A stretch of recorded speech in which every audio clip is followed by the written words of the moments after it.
আপনি সংস্কার নিয়ে একটি কথা বলেছেন যে এই সংস্কারের যে এলিটদের যে প্রভাব সেটার কথা আপনি বলেছেন। আপনি কি একটু খুলে বলবেন যে আসলে আপনি কি বোঝাতে চেয়েছেন? আমরা যদিও বুঝতে পারছি, তারপর আমাদের দর্শকদের জন্য একটু, কারণ সবাই তো আপনার লেখাটা পড়েননি। আমি বেসিক্যালি এলিট কন্ট্রোল যেটা আমি বোঝাতে চেয়েছি যে আপনি যদি এই অভ্যুত্থানের মূল আকাঙ্ক্ষাটা দেখেন, মূল জায়গাটা যেটা দেখেন, যে আমরা যখন ৩, ৪, ৫-এর দিকে যে বক্তব্যটা এসেছিল সেটা ছিল হচ্ছে শাসন কাঠামোর পরিবর্তন, শাসন ব্যবস্থার পরিবর্তন, পলিটিক্যাল স্ট্রাকচারের পরিবর্তন। এবং এই ক্ষেত্রে যে দাবিটা এসেছিল সেই দাবিটা কিন্তু এসেছিল, আমরা এক অর্থে যদি বলি তাহলে ছাত্র জনতার কাছ থেকে দাবিটা এসেছিল। এবং আমরা যখন বলছি ছাত্র জনতা, আপনার এইখানে কিন্তু হচ্ছে গিয়ে ছাত্রদের যে নেতৃস্থানীয় যে পজিশন ছিল সেটা যেমন গুরুত্বপূর্ণ, একই সাথে আপনি যদি গাজীপুরের দিকে যান, আপনি দেখবেন যে গার্মেন্টস শ্রমিকরা সেখানে হচ্ছে গিয়ে নেমে এসেছেন।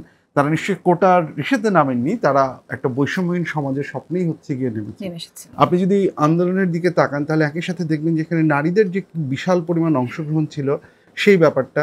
আপনি যদি হচ্ছে গিয়ে একই সাথে দেখেন রিক্সা চালক যারা ছিলেন তাদের যে অংশগ্রহণ, তাদের যে ত্যাগ এবং তিতিক্ষা, এবং একটা যেটা প্রচলিত ধারণা যে এই সাধারণ মানুষ আসলে সংস্কার চান না, আমার বিভিন্ন অবজারভেশন বিভিন্ন জায়গায় বলছে, আমার কাছে মনে হয়েছে যে কথাটা ঠিক না।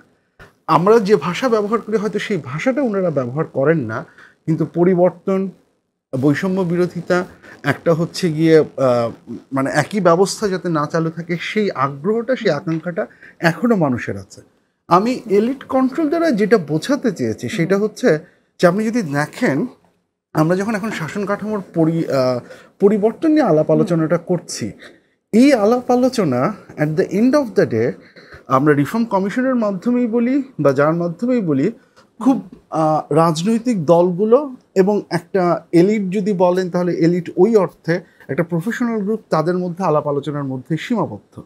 এবং as a result of that যেটা হচ্ছে যে আমাদের এই সংস্কারের আলোচনাগুলো বা সংস্কারের আলাপ আলোচনাগুলো অনেক সময়ই মনে হচ্ছে এমন কিছু বিষয় নিয়ে হচ্ছে যেটা সাধারণ মানুষ আমরা মনে করছি যে তারা বুঝছেন না বা তাদের আয়ত্তের বাইরে থেকে যাচ্ছে। সমস্যা যেটা হয়েছে এই পুরো আলাপ আলোচনার প্রক্রিয়ায় এই যে শ্রমিকের কথা আমরা বলছি তার অংশগ্রহণটা কোথায়? কিন্তু এখানে আমার একটা প্রশ্ন আছে। ঠিক বলেছেন আপনি, যথার্থই বলেছেন, কিন্তু এখানে যে রাজনৈতিক দল যারা যাচ্ছেন, এই রাজনৈতিক দলগুলো তো সবসময় তারা দাবি করে আসে যে জনগণ আমাদের সাথে আছে, যা মানে কি কোনো কিছু তারা চাইলেই আমরা যখন প্রশ্ন করি যে কেন চাইছেন, জনগণ চায়। তো এবং সেটা কিন্তু এখানে সব দলের পার্টিসিপেশন এখানে আছে। ইসলামিক দল বলেন, বিএনপি, জামাত তো অবশ্যই আছে, এমনকি নতুন দলও কিন্তু সেখানে যাচ্ছে।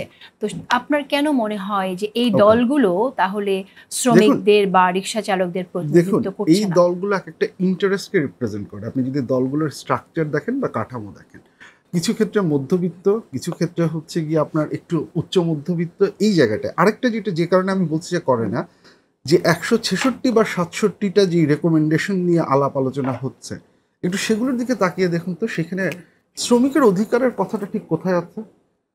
সেগুলোর দিকে একটু তাকিয়ে দেখুন যে পুলিশের বা ল এনফোর্সমেন্টের যে জায়গাটা সেটা নিয়ে আলাপ আলোচনাটা আমরা কোথায় করছি না। তো তাহলে এই জায়গায় হচ্ছে ব্যাপারটা, যে আমরা যেই শ্রমিকের কথা বলছি, আমরা যে নারীর অধিকারের ব্যাপারগুলো সেগুলো আমরা নিয়ে কোথায় কথা বলছি।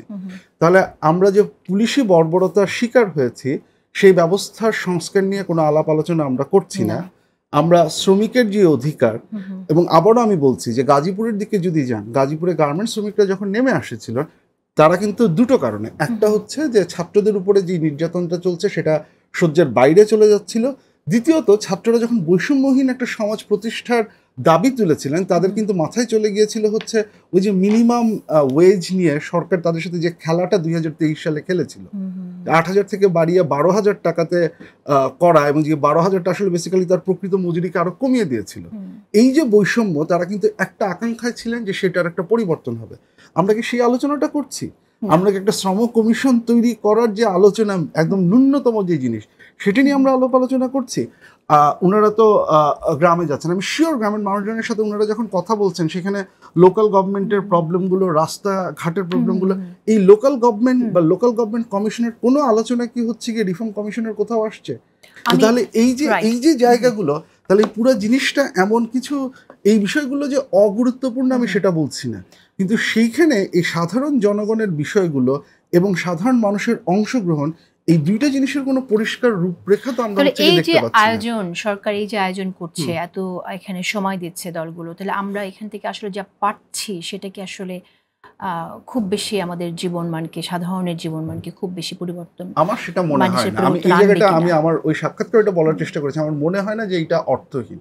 কিন্তু যেটা গুরুত্বপূর্ণ, যে জায়গাটায় আমার দুই পাশে দুজন রাজনৈতিক নেতৃত্ব আছেন, আমি আশা করব ওনারা যে কাজটা করবেন, আমরা এই যে এটাকে আমি যদি মেটা লেভেলে বলি বা হাই লেভেলে বলি যে রিফর্মটা হচ্ছে বা সংস্কারটা হচ্ছে, সেটার সাথে সাধারণ মানুষের জীবনের যে সম্পর্কটা, এইটা কোনো রাজনৈতিক দল এখনো যে তাদের বোঝাতে পারেনি।